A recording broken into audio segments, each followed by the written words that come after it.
Atos, capítulo 10. São 48 versículos, mas vale a pena nós lermos este capítulo e meditarmos nele, não só nesse momento, mas durante a semana,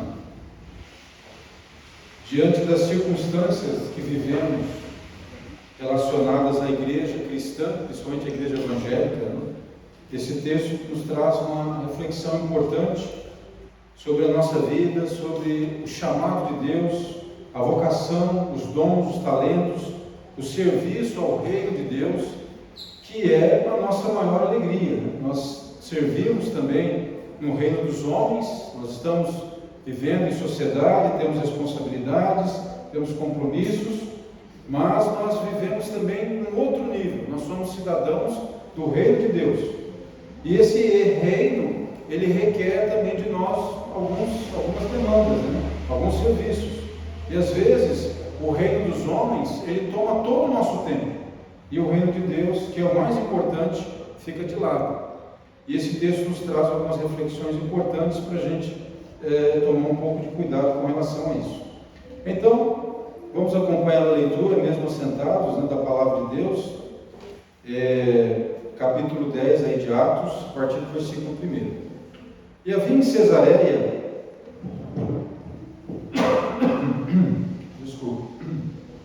um homem por nome Cornélio, centurião da corte chamada Italiana, piedoso, temente a Deus, com toda a sua casa, o qual fazia muitas esmolas ao povo e de contínuo orava a Deus. Este, quase à hora 9ª do dia, viu claramente numa visão um anjo de Deus, que se dirigia para ele e dizia-lhe: Cornélio, o qual, fixando os olhos nele e muito atemorizado, disse: Que é, Senhor? E disse: As tuas orações e as tuas esmolas têm subido para a memória diante de Deus. Agora, pois, envia homens a Jope e manda chamar a Simão, que tem por sobrenome Pedro. Este está hospedado com um certo Simão curtidor, que tem a sua casa junto do mar. Ele te dirá o que deves fazer. Retirando-se o anjo que falava com Cornélio, chamou 2 dos seus criados e a um piedoso soldado dos que estavam ao seu serviço. Havendo-lhes contado tudo, os enviou a Jope. E no dia seguinte, indo eles seu caminho, e estando já perto da cidade, subiu Pedro ao terraço para orar, quase à hora 6ª. Tendo fome, quis comer. Enquanto lhe preparavam, sobreveio-lhe um arrebatamento de sentidos, e viu o céu aberto e que descia a ele um vaso, como se fosse um grande lençol, atado pelas 4 pontas e vindo para a terra, no qual havia de todos os animais, quadrúpedes e feras e répteis da terra e aves do céu. E foi-lhe dirigida uma voz: Levanta-te, Pedro, mata e come. Mas Pedro disse: De modo nenhum, Senhor, porque nunca comi coisa alguma comum e imunda. E segunda vez lhe disse a voz: Não faças tu comum ao que Deus purificou. E aconteceu isso por 3 vezes, e o vaso tornou-se a recolher-se ao céu.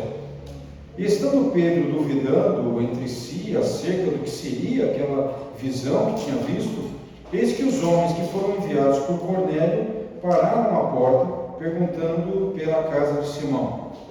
E chamando, perguntaram se Simão, que tinha por sobrenome Pedro, morava ali.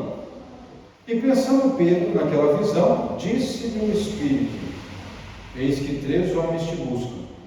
Levanta-te, pois, desce e vai com eles, não duvidando, porque eu os enviei. E descendo Pedro para junto dos homens que lhe foram enviados por Cornélio, disse: Eis que sou eu a quem procurais. Qual é a causa por que estais aqui? E eles disseram: Cornélio, o centurião, homem justo e temente a Deus, e que tem bom testemunho de toda a nação dos judeus, foi avisado por um santo anjo para que te chamasse à sua casa e ouvisse as tuas palavras. Então, chamando-os para dentro, os recebeu em casa. E no dia seguinte foi Pedro com eles, e foram com ele alguns irmãos de Jope. E no dia imediato chegaram a Cesareia, e Cornélio os estava esperando, tendo já convidado seus parentes e amigos mais íntimos.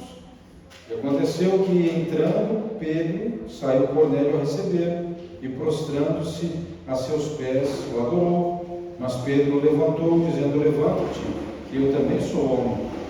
E falando com ele, entrou e achou muitos que ali se haviam juntado.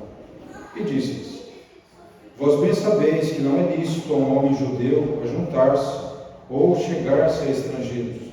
Mas Deus mostrou-me que a nenhum homem chame comum ou imundo. Por isso, sendo chamado, vim sem contradizer. Pergunto, pois, por que razão mandaste chamar-me? E disse-lhe Cornélio: há 4 dias estava eu em jejum, até esta hora, orando em minha casa à hora nona. E eis que diante de mim se apresentou um homem com vestes resplandecentes e disse: Cornélio, a tua oração foi ouvida e as tuas esmolas estão em memória diante de Deus. Envia, pois, a Jope e manda chamar Simão, o que tem por sobrenome Pedro, e este está hospedado em casa de Simão, o curtidor, junto do mar, e ele vindo te falará. E logo mandei chamar-te, e bem fizeste em vir. Agora, pois, estamos todos presentes diante de Deus, para ouvir tudo quanto por Deus te é mandado.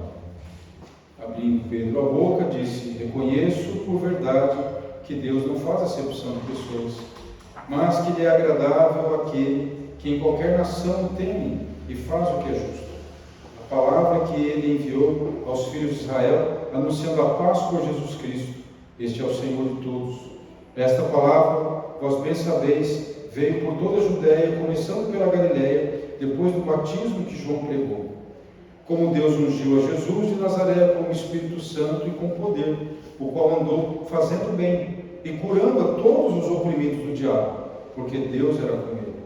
E nós somos testemunhas de todas as coisas que fez, tanto na terra da Judéia como em Jerusalém, a qual mataram, penduraram no madeiro. A este ressuscitou Deus ao 3º dia e fez com que se manifestasse, não a todo o povo, mas a testemunhas que Deus antes ordenara, a nós, que comemos e bebemos juntamente com ele, depois que ressuscitou dentre os mortos. E nos mandou pregar ao povo e testificar que ele é o que por Deus foi constituído juiz dos vivos e dos mortos. A este dão testemunho todos os profetas, de que todos os que nele creem receberão o perdão dos pecados pelo seu nome. E dizendo Pedro ainda essas palavras, caiu o Espírito Santo sobre todos os que ouviam a palavra. E os fiéis que eram da circuncisão, todos quantos tinham vindo com Pedro, maravilharam-se de que o dom do Espírito Santo se derramasse também sobre os gentios, porque os ouviam falar línguas e magnificar a Deus. Respondeu então Pedro: pode alguém porventura recusar a água para que não sejam batizados estes, que também receberam como nós o Espírito Santo?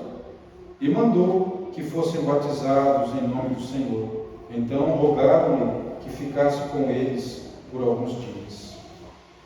Esse texto maravilhoso que repete algumas coisas, principalmente a questão do relato da visão de Cornélio, ele está assim nessa forma porque ele precisa dar ênfase a um assunto difícil naquela época e com o passar do tempo que foi se tornando difícil para nós cristãos também. Mas eu usei essa expressão, extra forte,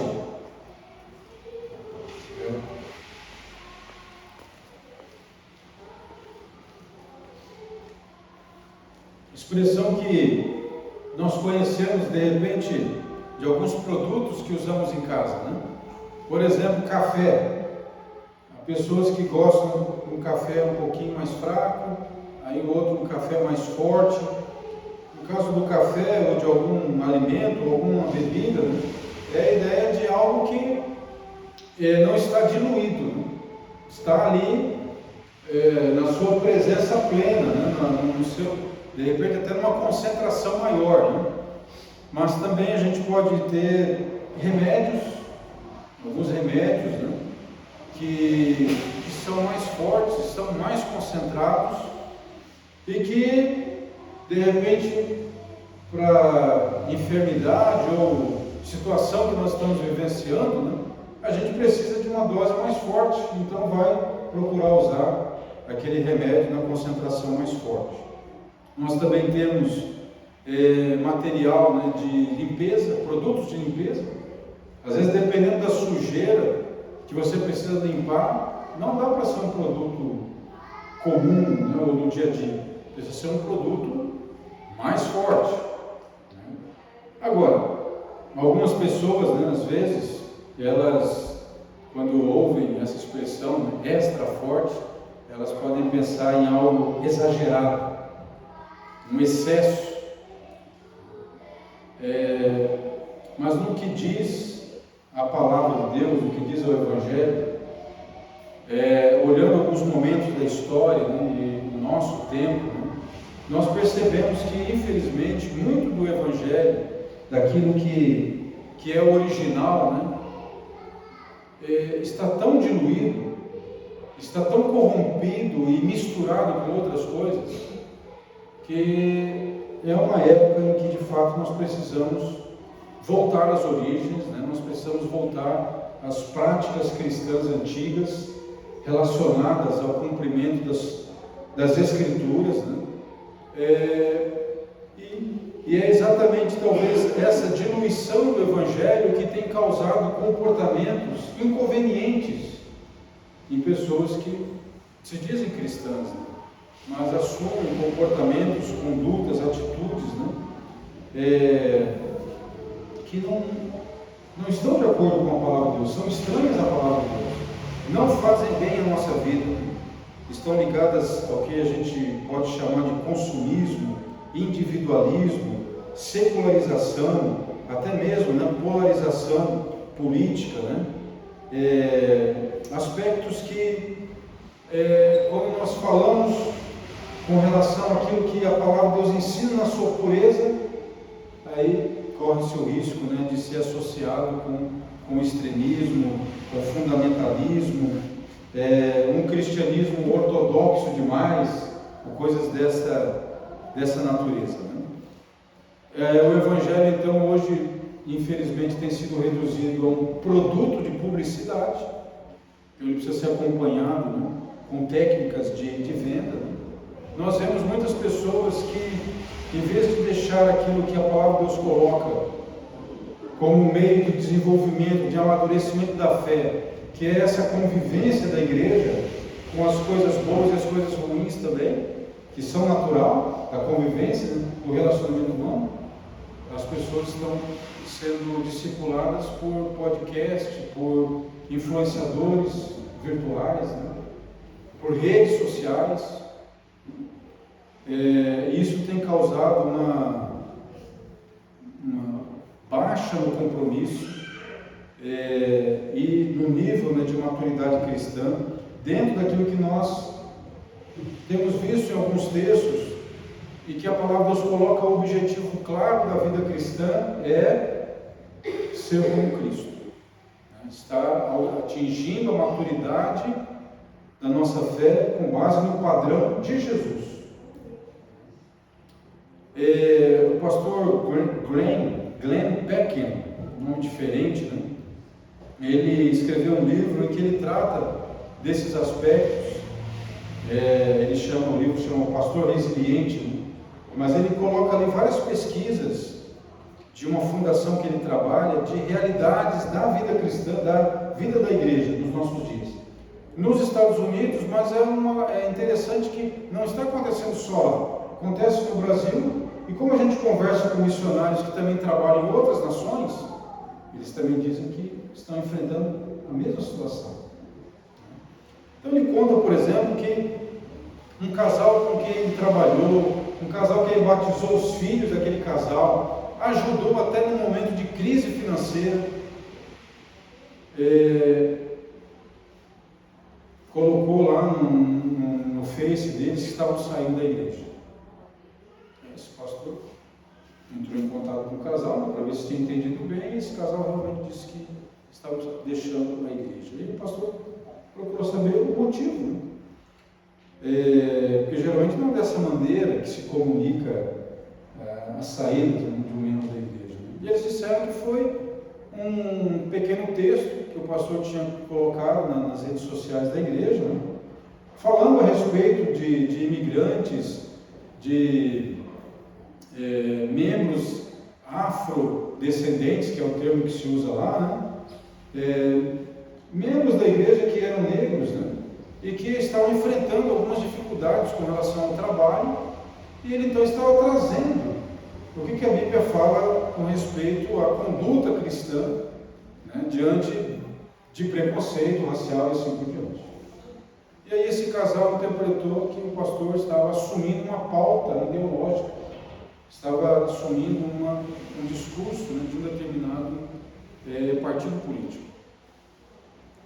E então o pastor tomou conhecimento pelas redes sociais, ele ficou muito triste com aquilo, porque não foi esse o propósito dele, né? Que é do feitio do cristão, né? Acolher, ajudar, socorrer quando há necessidades, né? Não apenas obedecer cegamente, né?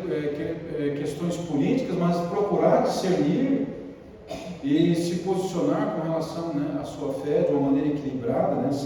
Sem partidarismo, né?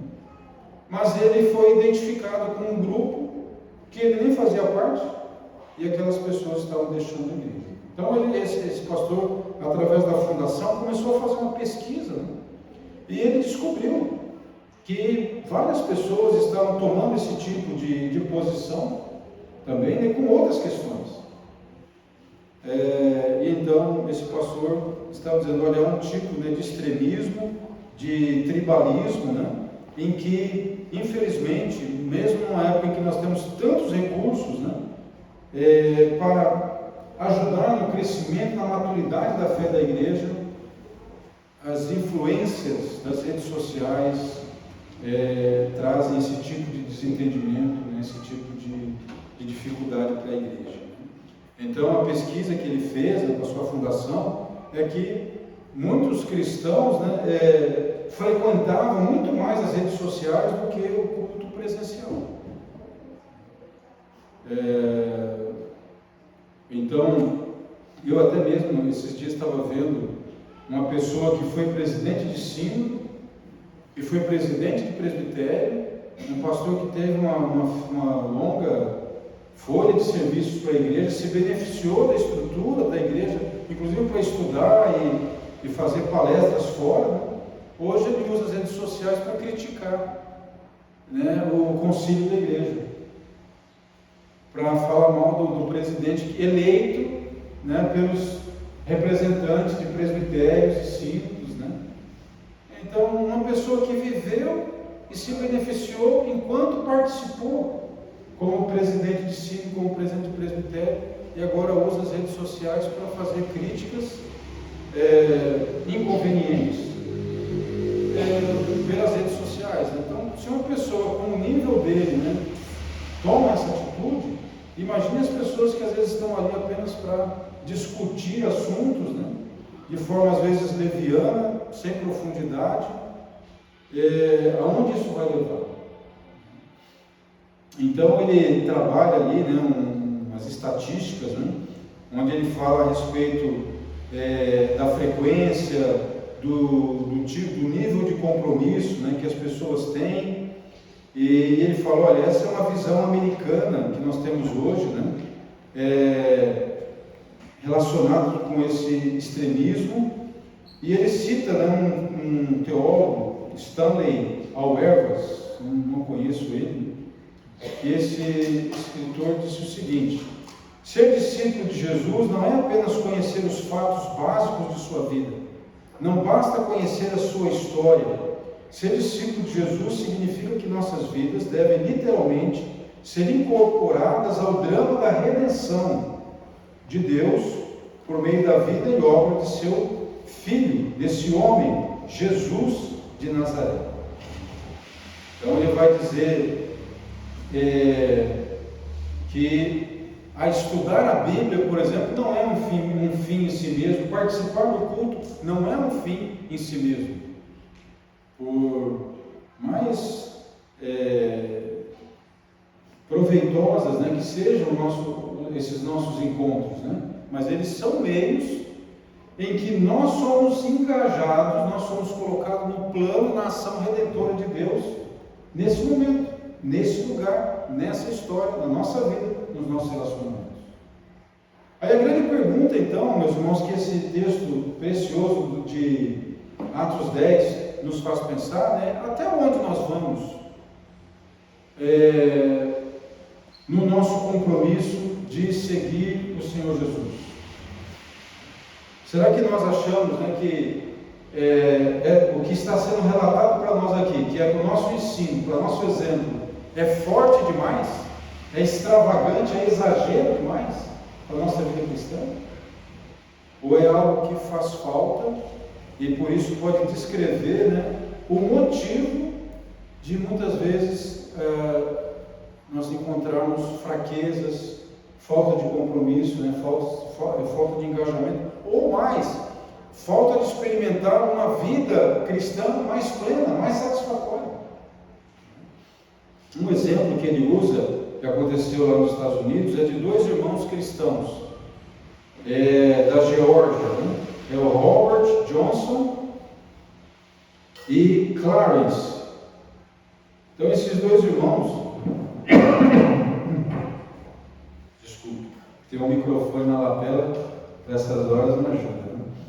Esses dois irmãos, Clarence e Robert Jordan, né, estavam trabalhando numa cidade e um deles, o Clarence, ele começou um trabalho de ajuda, né, um projeto de ação social, e em determinado momento surgiu uma situação que precisava de uma ajuda de advogado, né? E o irmão era advogado. E ele precisava desse apoio porque estava esbarrando em alguns impedimentos políticos, né?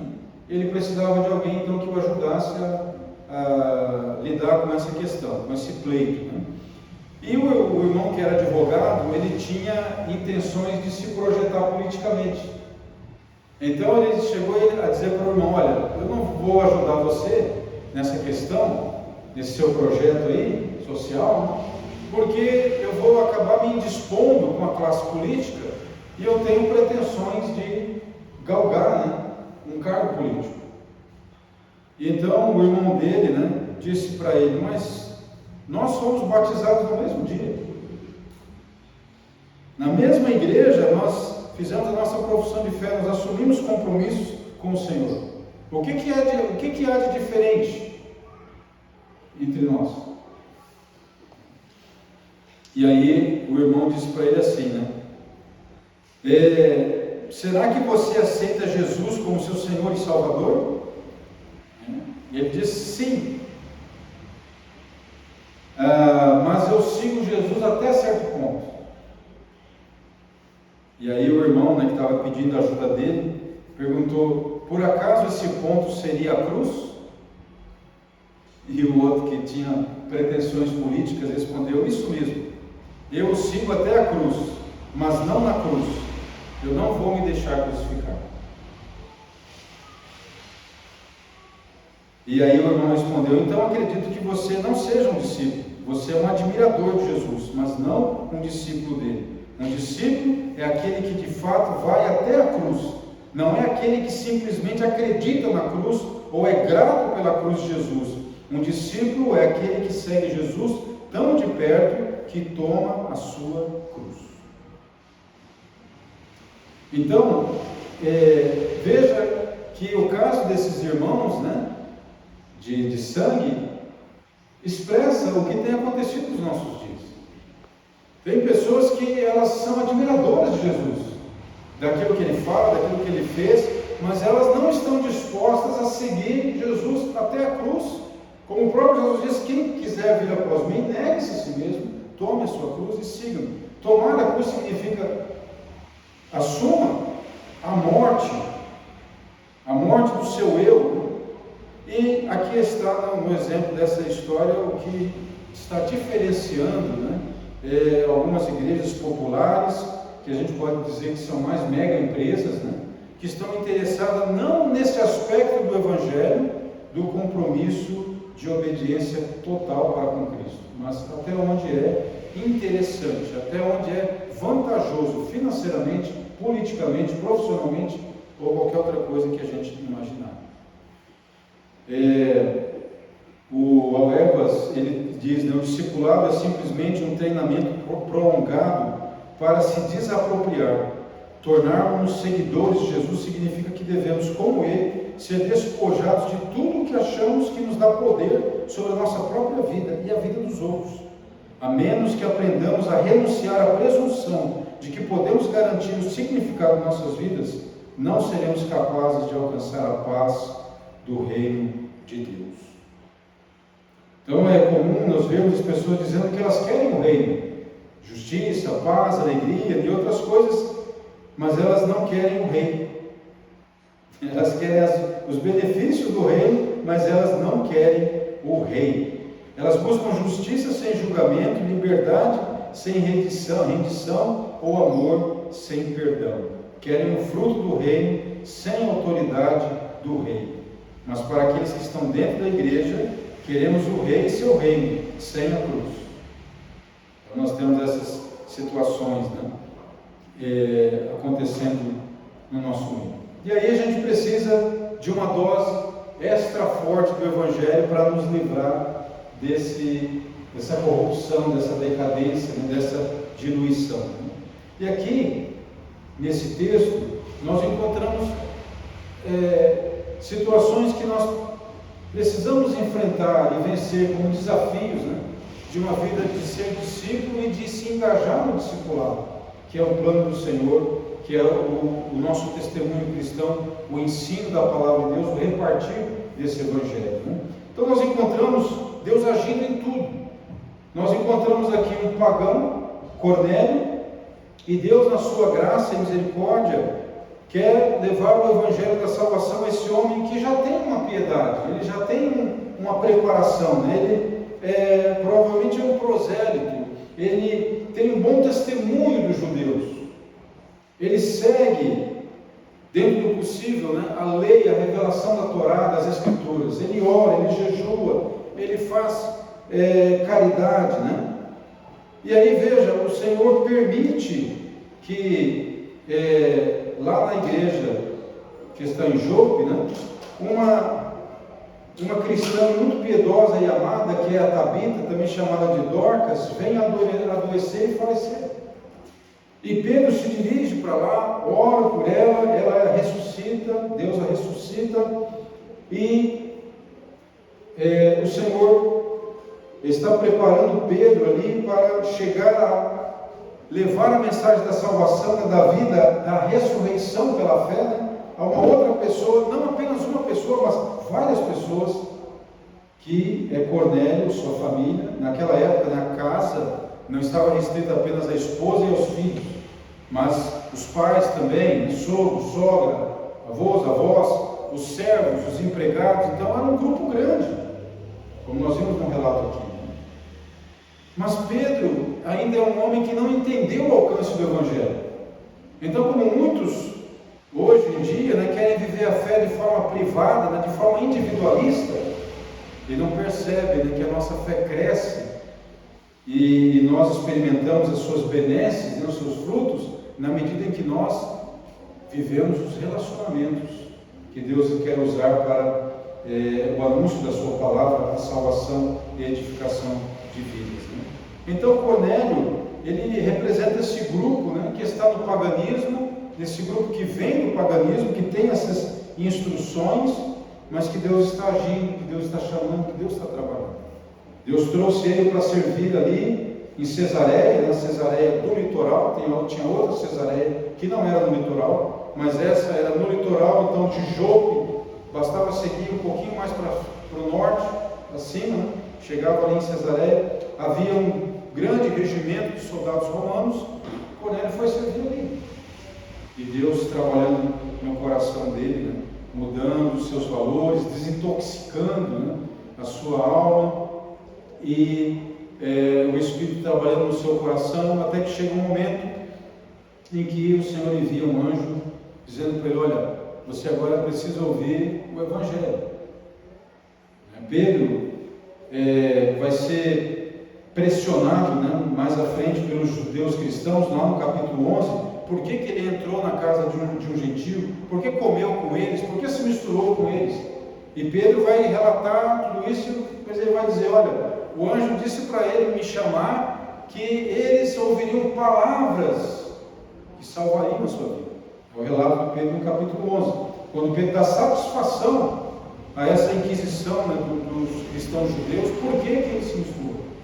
Então era um momento de transição difícil, em que a promessa que Deus deu a Abraão, né, e por extensão ao seu povo, ao povo eleito, né, é que nele seriam benditas todos os povos, as famílias da terra. Mas Israel perdeu essa vocação e voltou-se para si. E agora Deus está trazendo ali a Pedro, né, por meio de Pedro e esse acontecimento, a redescoberta da sua vocação de anunciar o Evangelho aos outros povos. Então aqui há uma quebra de barreiras, há o Espírito Santo orientando. Pedro já foi sendo preparado na questão de Dorcas, ali em Jope. Aí ele está orando, está jejuando, o Senhor mostra aquela visão dos animais, aquela lista, e ele, imundo, o Espírito do Senhor fala: não chames imundo o que Deus purificou. Deus está trabalhando didaticamente, né, desconstruindo coisas antigas no coração de Pedro, na religião que ele professa, né? E ali, por fim, nesse momento que ele está pensando sobre aquilo, até a minha versão aqui usa versículo 17, né, duvidando, está duvidando de tudo aquilo. Lá no versículo 20, o Senhor diz para ele: levanta-te, desce, vai com eles, não duvidando. Ele precisava crer que Deus estava trabalhando nesse assunto, porque eu os enviei. Então o Espírito Santo estava coordenando aquela situação. Então os servos contam o relato e Pedro, orientado, jamais amaciado, preparado pelo Senhor, não tem a repulsa de são gentios, são imundos, são rejeitados, não devo me misturar com eles. Deus está quebrando isso. E finalmente Pedro os acompanha e vai até a residência, né, de Cornélio. Então Pedro estava vivenciando ali o cumprimento dessa promessa dada a Abraão: em ti serão benditas todas as famílias da terra. Hoje também nós convivemos com pessoas com crenças diferentes, né? O paganismo está voltando, está presente nos comportamentos, nos programas, nas diversões, no pensamento das pessoas. Há uma mistura, um sincretismo, né? E às vezes nós encontramos isso até sendo assimilado por algumas igrejas ditas cristãs. E como é que nós vamos nos aproximar dessas pessoas? Nós vamos rejeitá-las? Nós vamos, ter algum tipo de preconceito? Ou Deus pode usar, nós começamos a orar, Deus toca no nosso coração, nós começamos a orar por algumas pessoas específicas, pedindo que Deus nos oriente como nos aproximarmos dela, como levarmos o Evangelho, como iniciarmos uma conversa e, quem sabe, alguns passos de evangelização, um pequeno estudo bíblico, assim por diante. Então, essa aproximação de Pedro para com essas pessoas, para com Cornélio, que no momento era de distanciamento, é um estímulo para nós orarmos diante de Deus e pedirmos que Ele prepare nosso coração e pessoas com quem Ele quer que a mensagem seja passada, seja ensinada. Isso é um aspecto que deve fazer parte das nossas orações. Um segundo aspecto para nós considerarmos é a questão do judaísmo, né? Então vemos o paganismo, que é o pano de fundo de Cornélio, mas que mesmo nessa origem Deus está trabalhando de alguma maneira e foi trazendo ele para perto, mas ainda era incompleto. Por isso Deus disse: olha, Deus tem prestado atenção às suas orações e Deus tem prestado atenção à sua caridade, mas há algo que você precisa saber, há algo importante é o grande propósito do relacionamento de Deus com as pessoas, né? Então Deus vai dar aí essa orientação de chamar a Pedro. Agora Pedro, que é um instrumento que Deus vai levar para evangelizá-lo, ele também tem um pano de fundo, né? Ele tem o judaísmo, e o judaísmo, ele não tinha uma visão positiva sobre os outros povos. Se você for olhar em toda a história, né, de cativeiro, de conquista, de escravidão, o quanto o povo de Deus foi perseguido, isso gera amargura, gera desconfiança, claro, né, gerava também desprezo, né? Então eles eram tidos, os gentios, como imundos, sua alimentação era impura, eles não eram dignos de salvação. Nós vamos ver no capítulo 15 de Atos, no Concílio de Jerusalém, para lidar com essa questão, como foi difícil, debates intensos, como Paulo, que teve uma visão mais expandida disso, tinha dificuldade de passar isso para a igreja. Mas Deus estava trabalhando, Deus estava demolindo, Deus estava quebrando barreiras, Deus estava aproximando. Pedro representando o judaísmo, Cornélio representando o paganismo, os gentios, Deus estava colocando eles numa linha de encontro.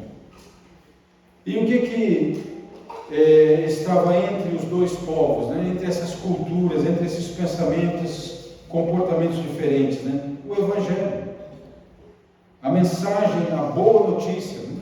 A boa notícia de reconciliação, de perdão, de salvação.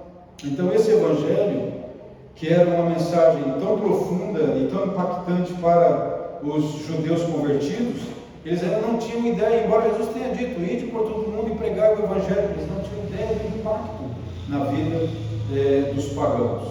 É por isso que, no momento em que Pedro está descrevendo com simplicidade o conteúdo do Evangelho, que é sobre Jesus, sobre quem ele é, o que ele fez, seu sofrimento, sua morte e ressurreição, ele não entra em detalhes, ele está falando, né, o básico ali.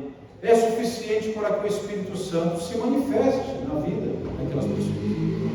Esse tipo de manifestação ele não vai se repetir sempre. Mas nessa ocasião era importante que fosse da mesma forma como foi no Pentecostes. Por quê? Porque os judeus que estavam acompanhando Pedro, eles estavam desconfiados. O Pentecostes, quando veio, né, lá na festa do Pentecostes, que Pedro pregou, né, aqueles convertidos eram judeus, estavam numa festividade judaica, numa celebração judaica, e agora eles estavam na casa de pagãos, na casa de gentios, e era necessário que eles percebessem que o Espírito Santo estava falando com eles, estava lhes ensinando e estava recebendo eles também na nova aliança. Então, quando Pedro está falando, ele termina de falar uma descrição ali básica do Evangelho, o Espírito se manifesta dessa maneira, né, com aquelas línguas, com aqueles idiomas. E isso é visível, e aqueles judeus que estão junto com Jesus, eles ficam espantados com aquilo. Mas que coisa! Eles também estão sendo alcançados pela salvação, por causa daquele sinal, daquela evidência que é importante para eles. Mas à frente isso não vai mais se repetir, né? O grande contingente da igreja cristã é maior de gentios e não de judeus, né? E por ali então eles veem esse sinal do Senhor e portanto Pedro disse, nós não vamos batizá-los, porque eles tinham um impedimento para batizar, eles não tinham entendimento, né, do batismo dos gentios ainda, e agora Pedro está dizendo, veja, nós não temos motivo para não batizar. O Espírito Santo está demonstrando que eles foram perdoados, que eles estão sendo aceitos, né? Então, eles não eram circuncidados, e os cristãos judeus que estavam com Pedro eram circuncidados. Então, a questão da circuncisão e do sinal. Então, eles não podiam alegar que o Senhor não tinha se manifestado, que o Senhor não tinha escolhido eles diante daquela manifestação. Tanto é que, quando no capítulo 11 Pedro vai defender o ter pregado o Evangelho e batizado aquelas pessoas, estes homens são testemunhas. Eles vão dizer, é verdade. O Espírito Santo se manifestou de forma visível e incontestável. Nós não podemos negar que Deus está recebendo sim os gentios. Então é esse Evangelho que transcende barreiras, é esse Evangelho que coloca em um grupo só em um corpo só, o povo de Deus. Mas a igreja enfrenta, ao longo do tempo, uma série de divisões. De preconceito racial, de preconceito com relação a classes, uma série de situações. E de novo, isso vem e emperra e tira a mobilidade da igreja de pregar o Evangelho, de anunciar a salvação, de orar, de ensinar, de se aproximar das pessoas. Esses tipos de preconceito, eles criam esses bloqueios.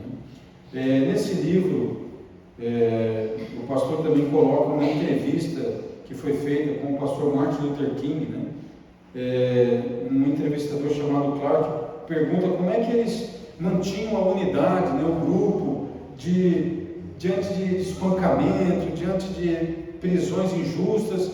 O grupo do pastor Martin Luther King respondia de forma não violenta, nas passeatas, nas manifestações.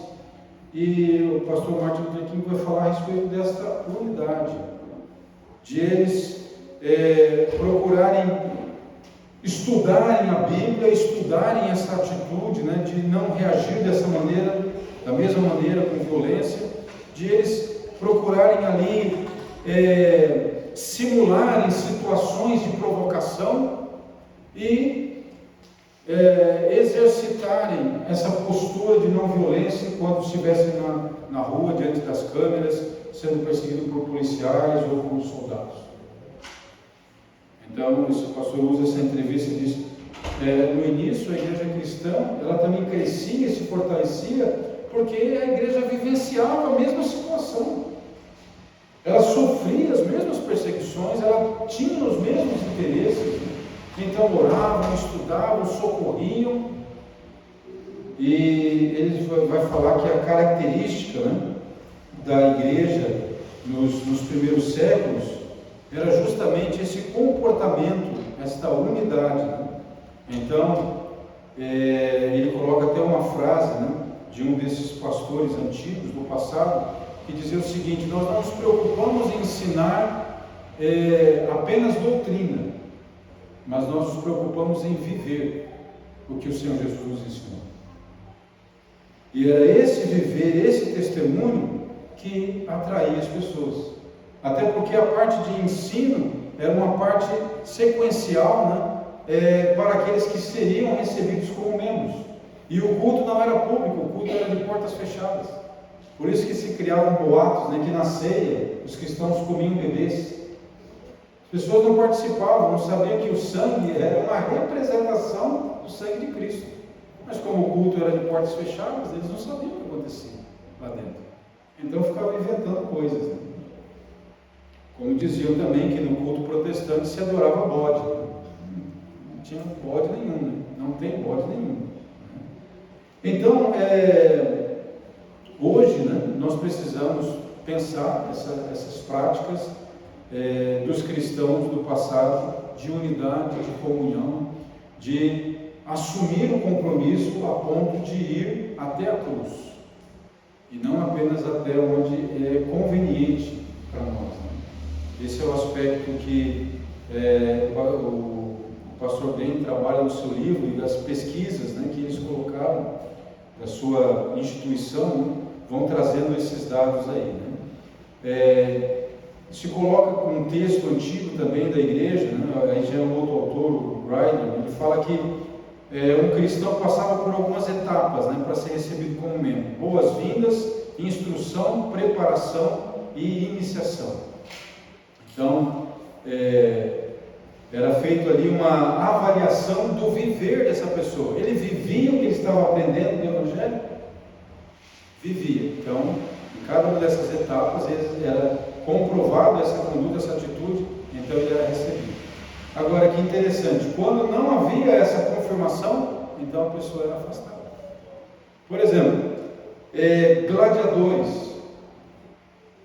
Era uma moda naquela época, então algumas pessoas gostavam de frequentar os estádios, essas lutas de gladiadores, e outros que exerciam um comércio de forma gananciosa, Se eles insistissem nessa conduta, eles eram orientados, advertidos de que eles deveriam abandonar essas práticas, né? Mas se eles insistissem, eles eram excomungados, eles eram afastados da igreja. Até que a vida deles, né, demonstrasse um verdadeiro compromisso com a mensagem do Evangelho.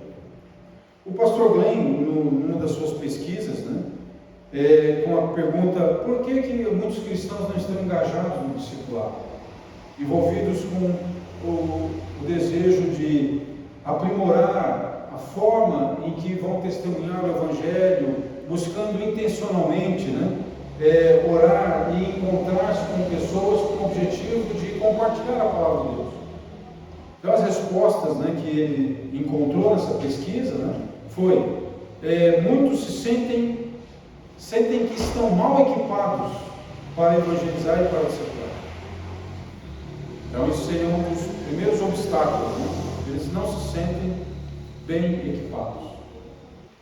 A nossa igreja tem se preocupado com isso. A PECOM tem procurado oferecer cursos, né, de treinamento, de orientação, como começar uma conversa evangelística, bons materiais, né, para a gente utilizar, para ler junto, para entregar, os próximos passos, né, de discipulado, de evangelização. Nós temos vídeos no YouTube da PECOM de graça, em que pastores que trabalham com essa linha, né, com essa condição de material, compartilham orientação, a gente pode acompanhar ali também. Uma outra resposta que essa pesquisa obteve foi que muitos cristãos não se engajam nesse abençoado ministério, né, porque tem medo de não ser bom o suficiente nisso. Todos nós queremos fazer as coisas, né, de uma maneira razoavelmente boa. A gente fica triste quando não dá conta do recado, né? Eu, por exemplo, fui fazer uma sobremesa lá em casa e fui alvo de bullying, né? Não saiu do jeito que estava na imagem, né? Mas eu comi tudo também. Para mim não tem problema. A aparência do doce era uma sobremesa simples, né, com coco ralado, leite condensado e cobertura de chocolate. Na parte de fazer os bolinhos ali, as bolinhas, né, de coco ralado e leite condensado, deu certo. Mas na hora de fazer a cobertura de chocolate, não deu muito certo. Mas tudo bem, a gente vai aprendendo, né? Vai aprimorando. Até tenho em casa uma confeiteira de mão cheia, cozinheira de mão cheia. Então competir ali é difícil. No entanto, é prazeroso, né? Você se esforça, não vai bem na primeira vez, na próxima você já melhora um pouquinho, já pega um conselho, uma experiência e as coisas vão melhorando, né? Nesse aspecto também de evangelizarmos, de iniciarmos uma conversa com esse propósito, né, de falar de Cristo, de ouvir o que a pessoa pensa sobre um livro, uma literatura que a gente entregou, de orar constantemente com esse objetivo, né? À medida que a gente vai dando os passos nessa direção, a gente vai ganhando mais segurança e vai aprendendo como melhor usar as ferramentas, né? E Deus, na sua graça e misericórdia, vai nos levando a romper barreiras.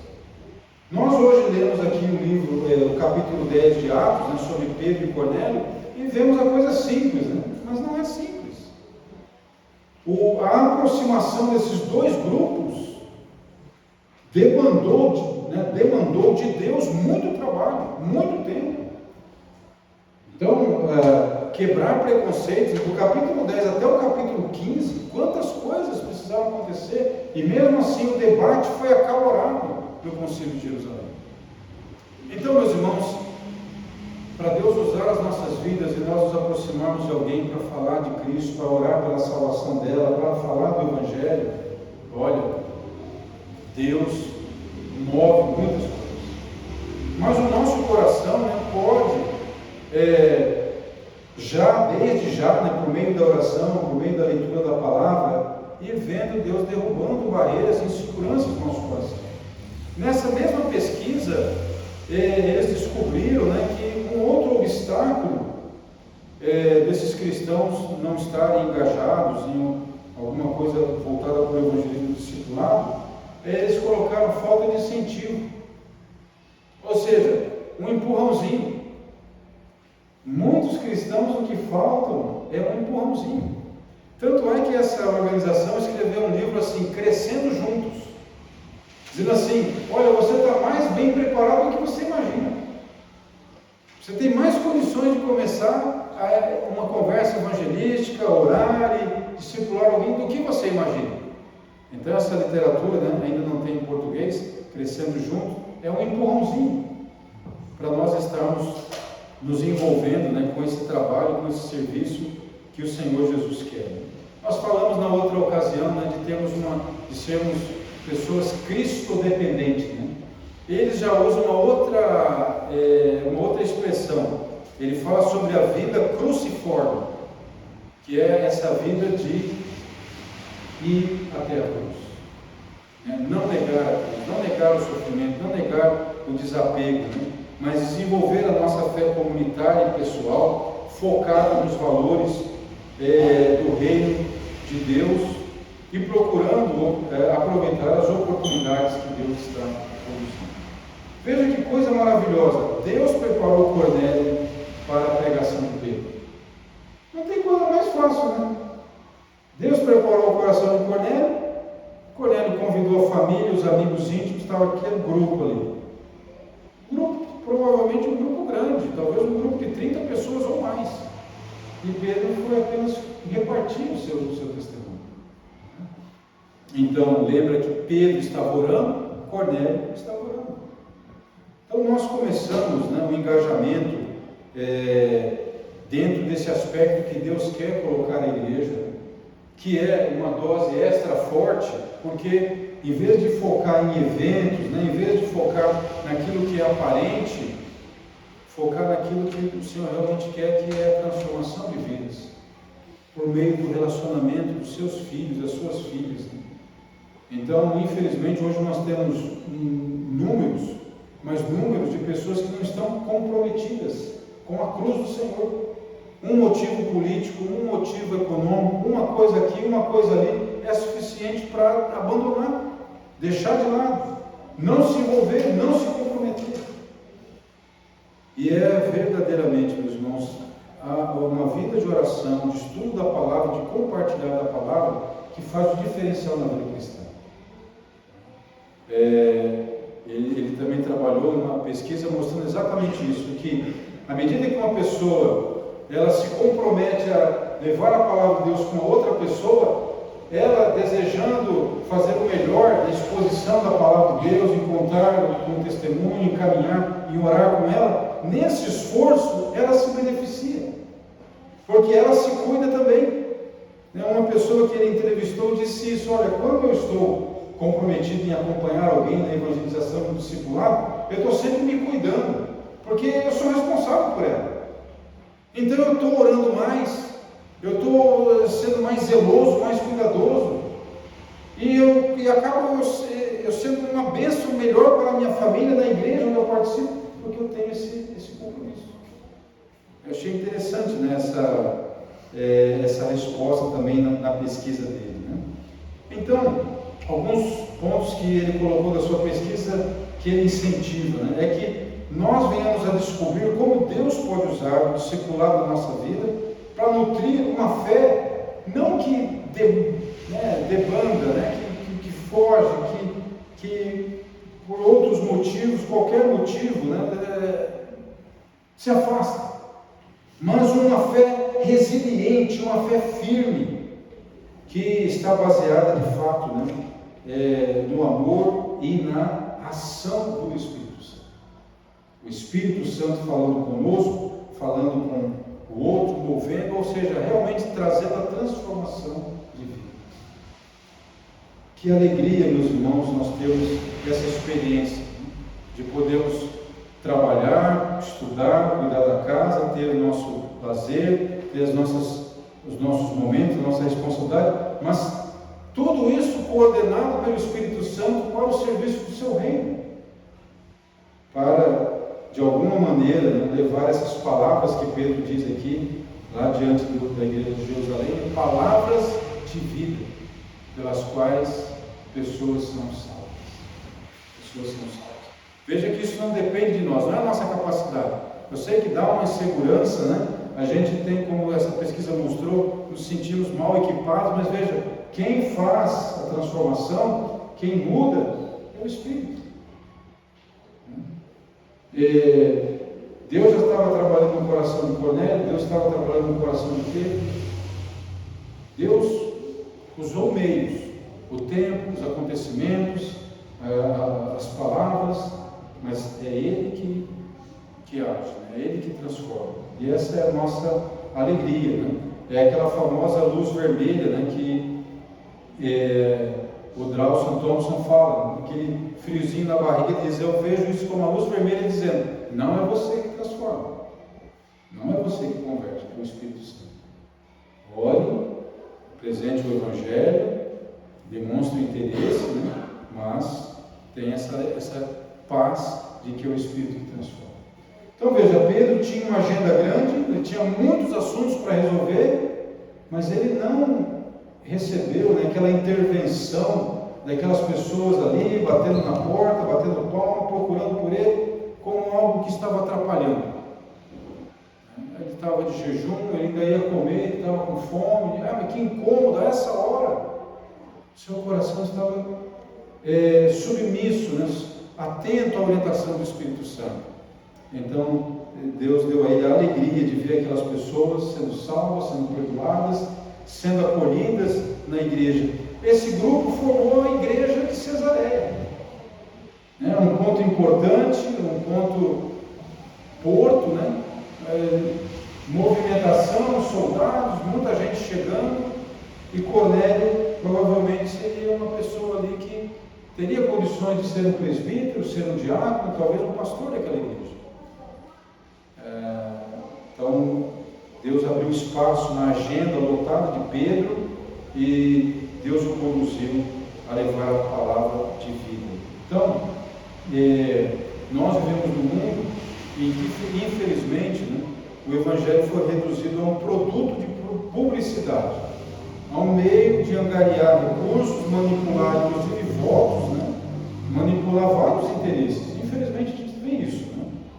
E hoje a igreja cristã precisa fazer uma reflexão diante de tudo isso e voltar à simplicidade da oração e do testemunho, como meio que o Espírito Santo usa para transformar vidas. Sem todo um glamour, tudo isso que nós temos visto, que chama muita atenção e custa muito dinheiro, mas a simplicidade da vida, dos relacionamentos que Deus tem moldado, que Deus tem tecido na sua sabedoria e na sua soberania. Então Pedro, pela graça de Deus, aproveitou aquela oportunidade. Deus conduziu todas aquelas situações. Mas para isso nós precisamos estar como Pedro, né? Em oração. Nós precisamos buscar esse espírito de oração novamente. A história que nós encontramos da igreja cristã, em que ela se torna frutífera, né? Em que ela deixa de ser estéril, é justamente quando ela busca orar, falar com Deus, se alinhar dentro da vontade do Senhor. E veja que coisa maravilhosa, Deus coloca um judeu e um pagão na sintonia por meio da oração. Ambos estão orando. Um tem um conhecimento maior, o outro ainda não. E Deus, na sua graça e misericórdia, promove esse encontro, promove essa transformação. Que Deus, meus irmãos e irmãs, nos dê a alegria de estarmos nos nossos dias, né, no nosso tempo de oração individual, no nosso tempo de oração em casa, no nosso tempo de oração como igreja, nos nossos planos de trabalho, de carreira, de estudos, né? Nós sejamos atentos ao que Deus está conduzindo em tudo isso com relação ao serviço do seu reino, que é o testemunho do Evangelho. É da vontade do Senhor que nós não duvidemos, que nós sigamos esse vento do Espírito, essa direção que o Senhor está nos dando. E os resultados é com Ele. A manifestação de sua graça e misericórdia é com Ele. Mas que a nossa